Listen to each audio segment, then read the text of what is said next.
Hi, good day, everybody. This is Marcel too. Welcome to another edition of Sports Inquirer Show. We're recording this on August 5th, 2020. On today's broadcast, we'll discuss Atlanta United and the promotion of Stephen Glass to the manager of the first team, as well as Tony Annan to the manager of the second team, and other news and notes in Major League Soccer in the original free kick. We'll also delve into the NBA return to action and WNBA as well in the backdoor cut. We'll go into college athletics and the technical state of Georgia athletics. We're heading towards the fall sports of football and volleyball cross country. There's been some developments over the past week or so I'll discuss that. And finally, in the miscellaneous department, I'll delve into the NHL and their return to play in the start of the Stanley Cup playoffs and some other news and notes in the world of sports as we go along through the day. Once again, we are here based in Atlanta, Georgia, or Acworth, technically. We're in the kind of suburb area of Atlanta, and as I say, every show over the past few months, things are pretty normal. We are seeing some more live sports action to discuss, which is a great thing. I was talking with my nephew, mentioned that there's live sports to talk about now. And it's like, yes, there is, and that's a good thing. And we're still dealing with a lot of coronavirus in relation to sports. It's unavoidable in that regard. But it's good to actually discuss some games and things that are going on. So that's been a good thing. Other than that, just staying safe, being home for the most part, and just trying to survive and be good. And be similar to the real world, sports world just continues to churn along, and we just keep going. Actually, we do have some. This doesn't tie into. Well, it does tie into sports in a way. Very interesting seeing, and I don't know wherever state you're listening to, or if you're listening internationally. And the state of Georgia, we actually school started this week. Well, it starts this week for some counties, and it's been very interesting seeing the developments of how these sport teams or how the high schools are handling these sporting events. As we've said before, it's really a trickle down effect. If professionals aren't playing, then colleges aren't going to play, and then the high schools aren't going to play. But we're weird in Georgia in the fact that there have been a lot of AAU tournaments, and especially in baseball and softball. I see people posting a lot of stuff, and so we're seeing baseball games going on and all of that stuff. Yet the high schools are pushing things back, and so it's just interesting the dynamic of how all that stuff is going, at least in the state of Georgia. Speaking of the state of Georgia, we'll transition right into the original free kick with Atlanta United. Over the past week, they made some changes. We discussed Frank de Boer's dismissal from the team as manager on July 24th, but we were finally able to hear from team president Darren Eales on the dismissal. He spoke with the media about the reasoning behind the termination, and let's hear from Darren Eales first and his thoughts and why he decided to make that move for the team. So here is Darren Eales. Situation. So, it's never binary. You can never sort of, things change and evolve all the time. And I think, the first thing to say with Frank is, when you look back to the season after we won MLS Cup, for us to have won the two trophies we did, the Campeones Cup was a cracking game at Mercedes-Benz Stadium against Club America. And I think, it was a game that we'll look back on in terms of the history of the league, where, it was an exciting, passionate atmosphere, and an MLS club beat a Liga MX club in a match that both teams were clearly wanting to win. And I think it was a statement for the league at that stage that we want to compete with Liga MX. So, that was fantastic. We obviously followed that up later that month with the cup win against Minnesota. And then, of course, in the playoffs, the Toronto game, I thought we played a fantastic game there. And Joseph scores a penalty. We go 2-0 up after about 10 minutes. And, even then it was two sort of really good goals scored by Toronto to win that match. And honestly, I think we play that game 10 times, we win it 9 times. And, we'd have been hosting MLS Cup for the second consecutive year. So, that I think is a backdrop. And then the bit that always surprises me, you look at the history of every MLS team that's defending champions. With 58 points, we got the most points in 25 years in the history of the league. So think of those back-to-back LA Galaxy teams with Robbie Keane, with David Beckham, with Landon Donovan. I think they had 53 and 54 points. The Toronto team that was so good in 2017, I think they had something like 36 points their following season. So, to achieve that in a year after the MLS Cup, is, an impressive achievement. But the reality is, it's a journey, and we're always looking at the moment. And for me, it was really about direction of travel. And we had that chat last Friday after the MLS is back tournament, and it was clear from my perspective that the signs were there that from a direction of travel, it was time to make the change. And look, I think it's not something that was done lightly. It's a difficult decision to make a decision like we did, but we've got to make those tough decisions. And part of it is, Zach, and I'm sort of getting a bit philosophical now on the answer. We set ourselves to a high standard. So I was going to share with you, we had the lunch gets brought here, and I got my fortune cookie today. So the fortune cookie said, expect great things and great things will come. And actually, I don't quite believe in that. I think Bill Nicholson said it better. And those who don't know, Bill Nicholson was a legendary manager of Spurs. And, it's a quote for me that I like as I go through life. And what he said was, it's better to fail aiming high than to succeed aiming low. I'm going to paraphrase him now and say, at Atlanta United, we've set our sights very high. So high, in fact, that even failure will have in it an echo of glory. And so, look, what we're trying to do at Atlanta United is hard. We're a new team, still relatively new, 3 years in. We want to win trophies, but we also want to play a way that is attacking, on the front foot, exciting. And look, that's difficult. I think it's even more difficult in Major League Soccer because, as you guys know, you have a playoff at the end of the season. And even Tata, to some extent, was a little bit more pragmatic the year we won the MLS Cup in how he approached that knockout stages. So what we're trying to do is we want to be winning games, we want to be winning trophies, but we also want to be doing it in a way and a style that is Atlanta United. That is, when you watch them, you're going to be excited watching those games. You're going to see a team that's on the front foot.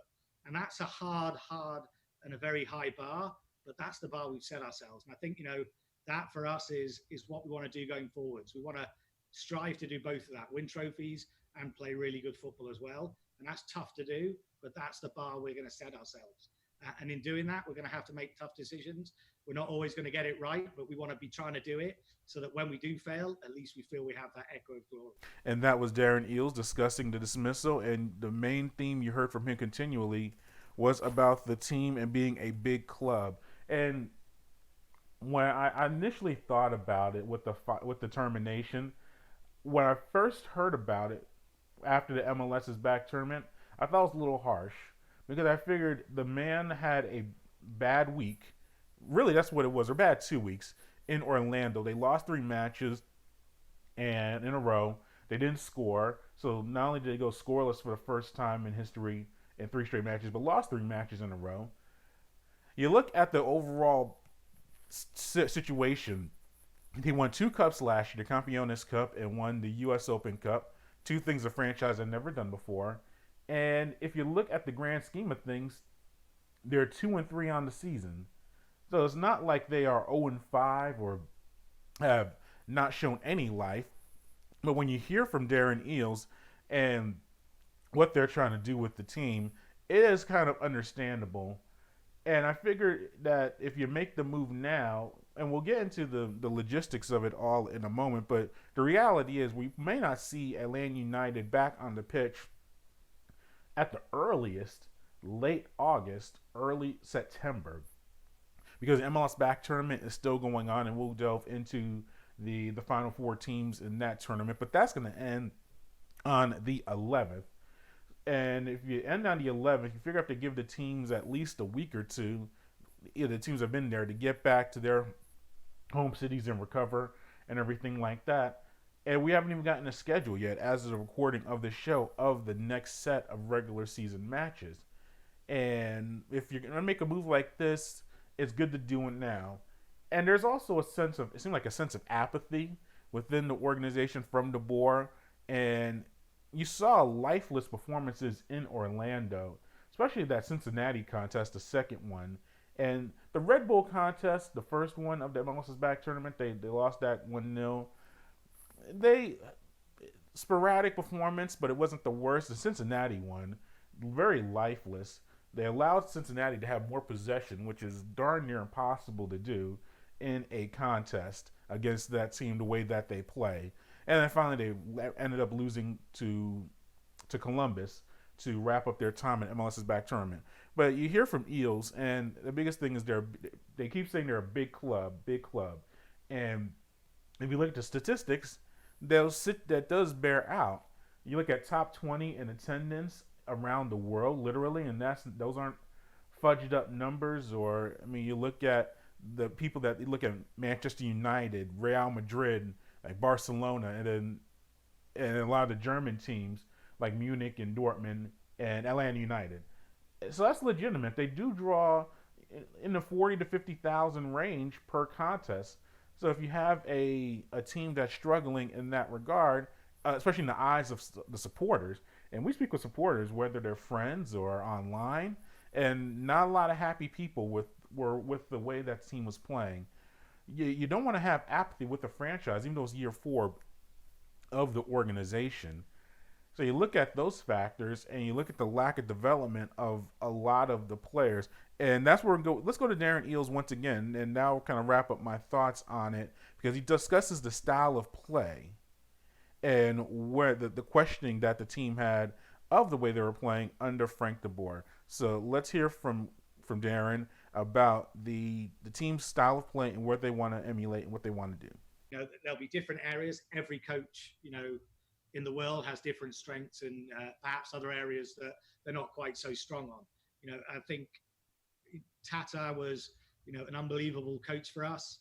I think, one thing that I'd say with Frank that, you give to his credit is a Miles Robinson. Right from day one, he gave Miles a chance, and, Miles is going to be a player for the future for the American national team. And that was Frank, who has a background of developing young talent, and he played him from the start, wasn't afraid to do that. So everyone's got strengths and weaknesses. I think that, I think for us as a club, and I say it's dynamic, it's like a river, it doesn't stop. Where we are now at this moment, and I think, I know you've spoken about it, and I think you've hit the nail on the head as well. It's about, we've got to take our time now. It's about where we are now, what we've learned going forwards. We're always evolving. We're always learning. We're never going to get everything perfect, but who's the next best fit for us going forwards? And I think, look, we're on the scene now. We're established. We have the most amazing fan base. It's crazy. Again, I still pinch myself to think, we're top 20 in the world in attendance. And, that's something where we aspire to that. And we delivered, but now we've got to deliver, I think, on that sort of philosophy and style of play. And it's not a tactics necessarily. It's not even it's not a formation. It's really a state of mind. And I think that's probably the biggest thing we're looking at is this has to be someone, and again, I've said it like from the start, rather win a game 4-3 than 1-0. Now, I still want to win the game. So it's not, I'd rather, lose a game 4-3 than win 1-0. We want to win, but if we're going to do it, let's have some fun and let's give it a go doing it. And that's not really, in some sense, that's not really a tactical. It's more a state of mind. I think that's probably the thing that we will want with the next hire is, we're a club that wants to be, you turn on the TV and you're like, it's Atlanta United. Whatever happens today, I'm going to be entertained and it's going to be a fun game to watch. I think that's really the emphasis. And that was Darren Eales once again discussing the style of play. And that brings it full circle to where the team was when they started and to where they are now. When the team was started in their first year under Tata Martino, you had a very attacking style of play. You had Miguel Almiron, Tito Villalba, Assad, and Joseph Martinez. Very forward style of play. Scored a lot of goals. And I don't want to make it a South American versus European approach, but for the purposes of our conversation, it does relate. Yeah, a South American style, and those players, very aggressive, very flashy style of football. Underrated defensively, and you saw that in year 2 when they won the championship, that for all of the flair of Almiron and Joseph Martinez and things like that, they also had a solid back line. But the point is, the style of play that they had was very aggressive, a lot of forward playing and things like that. Not dismissal of Tata Martino, him moving on to the Mexican national team as their manager after the second year when they won the championship. You bring in Frank de Boer, more European, more Holland style of play, but not necessarily a Holland style, but just more pragmatic, very structured, very organized. And I remember when he first came to the team during his first few press conferences or first interviews or presses with the media, he was always saying, "I'm not concerned about the offense, I'm concerned about the defense, about the structure of the team, the organization." And while it's very important to have an organization in the back, because you're going to win a lot more matches 1-0 than 5-4 in football. You just look at the numbers and statistics. It's a lot easier to win a game that way or to grind your way to a victory in that way than to try to outscore a team scoring 4 or 5 goals every contest. We see that with LAFC now in MLS. And that's why LAFC has the best offense and maybe the most talented roster in Major League Soccer. But when it comes down to championship time and when it comes time to compete for a title, especially in the postseason, when everything slows down, they're unable to be strong enough on a defensive end. I think what you saw with De Boer, he was trying to bring that structure, and it just didn't work out. And we've discussed as well a lot of players that have departed from Miguel Almiron to Julian Gressel and Darlington Nagbe and Leandro Gonzalez Perez and even Tito Villalba give you a little bit more speed at the wings. All those moves are counterproductive or have been, the replacements have not been better than those. And that includes Pity Martinez and Ezekiel Barco, those players who came in, they're designated players, came in with a lot of fanfare, and they have just not clicked on a consistent basis under Frank de Boer. And that is a major factor, I think, as well with the team. We also saw defensively them letting a lot of leakage on the back line. And I think the departure of Gonzalez Perez is a major factor. And Michael Parkhurst as well, who was the captain and a very sturdy presence in the back line. I always talk about all the departures. I always forget about the original captain of the team, Michael Parkhurst. You'd have to acknowledge him being gone too. And that's where you add all those things up. The replacements or the guys who are seeing more playing time, the Emerson Hymans, the Barcos, as I said, the Pity Martinezes, those guys are not, even the George Bello, those guys have not performed at the highest level or the same level that it did under Tata Martino, or the expectations have not been met under Frank de Boer. So in reality is that they made a move and they promoted Stephen Glass, the manager of Atlanta United 2, and moved him up to Atlanta United, I guess 1, or the first team. So let's hear from Darren Eales discussing that move and promoting Stephen Glass to that position. Before that, he was with the academy. Stephen's pro, played the game at the highest level, played at Newcastle. Well, I say highest level, Tony Annan will kill me for that, but it was only Newcastle. But it was when Newcastle used to be good. So, he has played at a decent level. Managers like Bobby Robson. He actually was Hibernian when Tony Mowbray was manager. Tony Mowbray was a manager that managed when I was at West Bromwich Albion, a really good guy. So Stephen is a player that's played at the highest level, played with under some good managers, knows Atlanta United, knows the sort of the style and the philosophy since we started the club that we would like. So I think, for me, to have that safe pair of hands there available on an interim basis while we carry out our search for the permanent head coach is a blessing for us. We've got somebody who can motivate the guys, re-energize them, get them out there. Now we've got, we don't know exactly when the league's going to start, but we've got a number of weeks to be able to almost do another mini pre-season as we go into that second half of the season. So, I've got no doubt that Stephen, along with, Rob Valentino, who's still here, who's worked really well with the players and is someone that, he has the respect of the first team squad, that's a great, a group and a safe pair of hands while we carry out the search. And what it means on the search is we don't have to just, we don't have to rush it. We don't have to just take whoever's available this minute. We're not in a situation for a number of reasons, partly because of the pandemic situation as well, where, we've got a game in 7 days' time and it's a must that we have a permanent manager here. We've got to take our time, make sure that we, get the right person in to lead the club going forwards on a permanent basis. and that's what we'll look to do. And that was Darren Eales discussing the promotion of Stephen Glass. We've focused with Coach Glass or Manager Glass plenty of times because if you go to our site, we cover Atlanta United too quite a bit. So good move for him. So that's an exciting situation for him to move up. But I think what you hear from him is that he's a stabilizing force for the team. He knows the players. He's coached some of them under United too, including Miles Robinson and Bello. Had some time with Hyman and things like that when he first came in, things like that. So he's had some of those players that are from United 2 move up to United 1. So that's a good thing. But also it is very tough. This is a very bad situation for any team that would have to go through a managing change to bring in a new person into the team. Even down to the simple things of we're dealing with COVID-19 and all of you out there listening, you know what that means.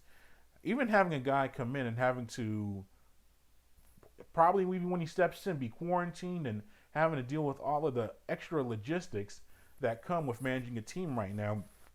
Coach Glass is already there with the team, so that's a good thing. And here is Coach Glass discussing how he approached or how he addressed the team when he first got the promotion. Really a desire to unite the group again. From the outside, I see a group that looked a little bit disjointed, that needed, for me, looks like it needs to get a little bit of direction in the way the club wants to play. And that's the aim, and that's basically what I told them. We've got a really, really good group of players. They're capable a lot more than they're given. And my job is to give them that opportunity and that guidance, and that's the challenge with any group of players. I just heard Darren there just now. It's almost like a mentality. So the mentality that we had in the second team was there's a way of playing. There's a way of us coaching it to get the best out of that group of players. And I think anybody that watched the twos play, including the game last night when Tony and Matt Lowry took over and run the team, and it's a different voice, but the club mentality was the same, and you saw a really positive performance. I think now we get the opportunity to do that in an interim basis with a fantastic group of players. So I think the similar mentality, the similar guidance to this group of players, and I think my opinion is that the players will show more than they've been showing, and there'll be a better product on the field. And that was Coach Glass discussing the promotion of his moving to the team, and now Atlanta has begun training again. We don't know specifically who's been training or how much training they're doing, but they are out on the pitch practicing again, hopefully for the eventual return of the regular season. And here are the expectations Coach Glass has for the squad when they are now back on the field and when they start play again.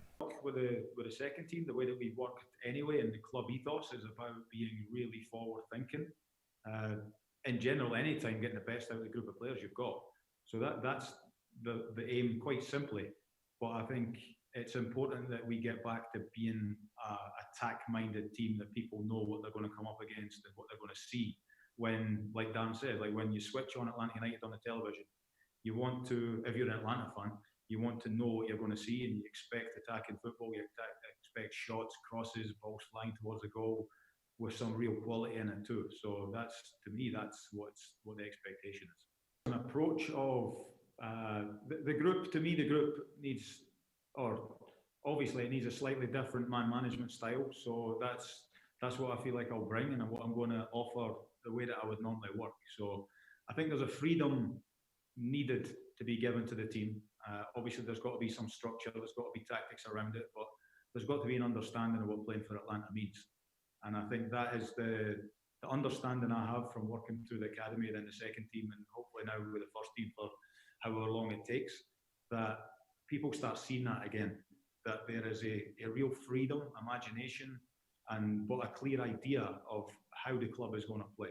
And I think that's going to be the important thing. All right, that was Stephen Glass once again discussing the team expectations with his promotion to the first team. We got another promotion with Atlanta United, and that's Tony Annan. He is now the manager of Atlanta United 2. He too is within the organization and has previously served as the academy director. And here is Tony discussing his promotion to Atlanta United 2. Great. I had so much fun. I've been off the sideline for probably 8-9 months now, because I went into kind of a managerial role with the twos all the way through to the 12s. So to be back on the sideline and get that buzz and have those relationships with the players was really a lot of fun. Now, if we'd lost the game, I don't know if I'd saying that, but I had a good time. The kids reacted really well, and I had a good time on the sideline. It's important that I just continued the message that Glassy and Henry had put into the team already. They'd been doing a wonderful job. I'd been at all the sessions. I've been watching them train, so I was very familiar with the squad. Obviously, the players are very young. It's a young team, probably one of the youngest USL teams out there, especially in the championship. So it was pretty much easy for me to roll in and kind of continue the work. Again, like Stephen said, and like Darren said, from top to bottom, we have a mentality about the club that we have to continue in that identity of our club and how we play. It must be in place. So really, it's just more of a continuation. But for me personally, it's just about maybe the players who are new to the club, who did not come through the academy, who I haven't coached in the past. It's about building relationships and trust with them so that when I ask them to do something or ask them to go through a brick wall sometimes, they go through it. So really the first 3 days was about gaining trust from the group and showing them that there wasn't going to be a huge change and that things would continue, and obviously looking for our first win. So that was kind of the focus. And that was Tony Annan discussing his time now with Atlanta United too. He's been a manager in his past life, and also he's with the academy quite a bit. So he's similar deal. He's coached now all the guys that have come through Atlanta United too from the developmental or the academy. He's had direct contact with and interaction with, and yes, he has managerial experience in the past as well. So I think with Atlanta United, where does it leave the team? You look at the squad, and obviously expectations have not been met so far this year. But I think it's an isolated incident if they can work it out. I don't think Glass is the long-term choice as the manager of the team, and Darren Eales has been pretty forward in saying that. They're going to go through a managerial search. It's a very good position in Major League Soccer. I would say it's maybe a top 4 or 5 job in the league, maybe a top overall job. You look at the facilities, top notch. You look at the roster, there's some talent on that team. That's a postseason squad. And in every sport, once you get to the playoffs, anything can happen. I think you can work. There's obviously some holes that may need to be filled in the transfer window, or some interesting things they need to do there. But when you have, and by the way, Joseph Martinez has been ruled out for the rest of the year with the knee injury. So he's out for the year. But if you come to the team, I'm assuming you're not going to see a move of Barco or Pity Martinez. But it's soccer, you never know. Transfers are crazy. But assuming that they come back, you have Joseph Martinez, Pity Martinez, Ezekiel Barco as your front three. That's a championship caliber team if they all play up to their potential. You look at the midfield, you do have some questions there and what you're going to do there. And then the back line, you have, I think, Bello and Miles Robinson are potential MLS All-Stars. They have that type of talent. You also have Brad Guzan, who is a veteran goalkeeper, probably one of the top, I think, 2 or 3 goalkeepers in Major League Soccer. And you play in an amazing stadium. You have support of 40, 50,000 per match.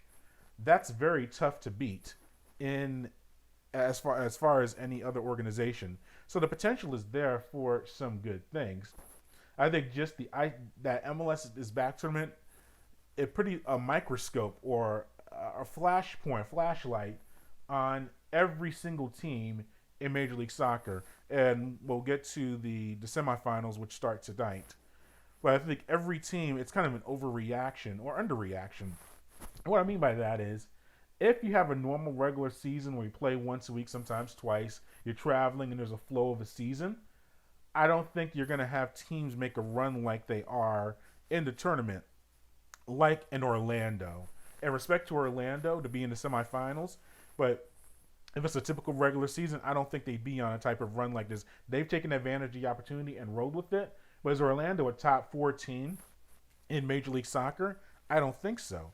And then you look at a team like LAFC, they are probably the preseason favorites.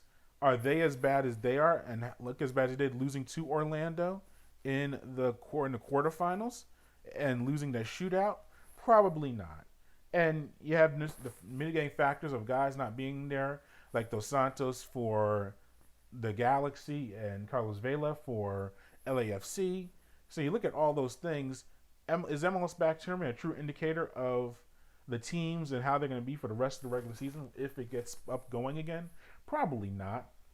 But you also see signs of a team like Atlanta being in Orlando, losing those 3 contests, having five out of 6 halves were not very well played. They played okay in the second half against Columbus.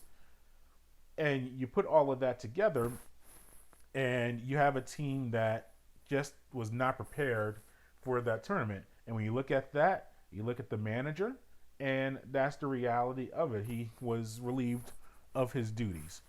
So Atlanta, we'll see what happens there. And I don't think it's a lost season at all. Even though you look at all these moves and you're like, wow, they're just throwing in the towel on the year. I don't think that's the case. I think they still could be a postseason team. And we don't know what the postseason format's going to be. So I would just say I'll estimate maybe a top 5 team or top 6 team in the Eastern Conference. They definitely can achieve that. Beyond that, we don't know. Now, the MLS's back tournament, they took a few days off, and now we have the semifinals starting today with Philadelphia and Portland. I think those 2 teams, I was on the Columbus bandwagon as being Columbus being the best team in the tournament to date. But I do have to take bring my respects to Philadelphia and Portland. And they're in the semifinals with tonight starting at 8 o'clock. Philadelphia got to the semis after defeating Sporting KC 3-1. Portland defeated NYCFC 3-1 as well. So both teams advanced in that regard. I think Portland, once again, is a team that has been around for a very long time as far as a top level team. So we've seen that. Philadelphia is a surprise. And I think it's just a culmination of a lot of younger players that have been with that squad for a few years and taking their lumps. They made the postseason last year, and that was a good move. You got to look at them as a major contender in the Eastern Conference. And then you go to the other side of the bracket, Minnesota and Orlando, and they play on August 6th. Orlando got past LAFC, or they got a late goal in the 90th minute to tie the score, 1-1, and they won in penalty kicks 5-4. Probably one of the bigger upsets of the season to date. But Orlando, they've found a way. They've been rolling. They defeated Montreal 1-0. They are finding a way. Nani, he looks like he's been revitalized, and he's been a really strong force up front for Orlando.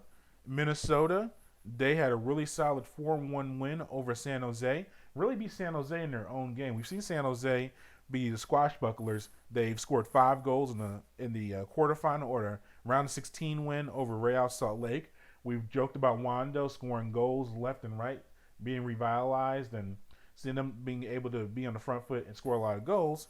Well, Minnesota beat them 4-1, really reversed that tide. So now we have Orlando and Minnesota. Minnesota doesn't really play as open as that, but San Jose, they leave so many opportunities for you, and Minnesota was able to take advantage of it. My prediction is I'm going to go with Philadelphia to win this thing, and the winner does get a spot in the CONCACAF Champions League, so there is something to play for.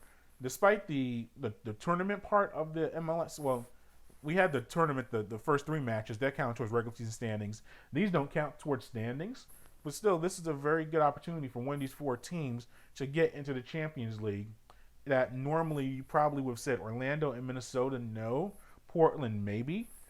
And Philadelphia, maybe not so much. I think you look at that overall, it's been very well done. And I like watching the matches. The 10 o'clock matches and 11 o'clock kickoffs, I'm sorry, I can't make those. I go to bed. So I watch the highlights or the replays. They've been replaying them on FS1 if it's on the late night game. So that's been good. So I can wake up in the morning and catch some of the highlights there, or even watch some of the match. But I think the tournament's gone very well.